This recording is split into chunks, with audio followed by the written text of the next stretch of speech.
Just মাত্র ১ মিনিটের মধ্যে আপনার যেকোনো ফেসবুক অ্যাকাউন্ট আপনি ডিলিট করে ফেলতে পারবেন খুব সহজেই।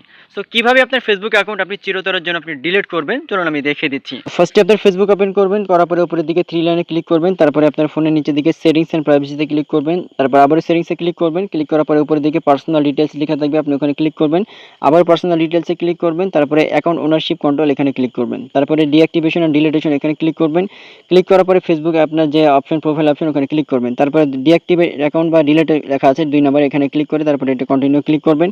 কন্টিনিউ ক্লিক করার পরে দেখবেন যে নতুন ইন্টারফেস চলে আসছে, লাস্টের অপশনটা ক্লিক করে আপনি কন্টিনিউ ক্লিক করবেন। কন্টিনিউ ক্লিক করার পরে দেখবেন যে এখান থেকে কন্টিনিউ লেখা থাকবে, আবার কন্টিনিউ ক্লিক করবেন, তারপরে এখান থেকে লাস্টের দিকে আবার কন্টিনিউ ক্লিক করবেন। যখন কন্টিনিউ ক্লিক করবেন এবার আপনাকে ফেসবুকের পাসওয়ার্ড দিতে হবে। পাসওয়ার্ড দিয়ে দিলে এখান থেকে আপনি যেটা করতে পারবেন, এখান থেকে কন্টিনিউ ক্লিক করলে আপনার পাসওয়ার্ডটা এখান থেকে দেওয়ার পরে আপনার অ্যাকাউন্টটা একবারে ডিলিট হয়ে যাবে, অর্থাৎ পার্মানেন্টলি ভাবে ডিলিট হয়ে যাবে। 30 দিনের মধ্যে লগইন করলে আবার কিন্তু রিঅ্যাক্টিভ হবে। 30 দিন পরে আপনি লগইন করবেন তাহলে দেখবেন যে অ্যাকাউন্টটা একবার পার্মানেন্টলি ভাবে ডিলিট হয়ে গেছে।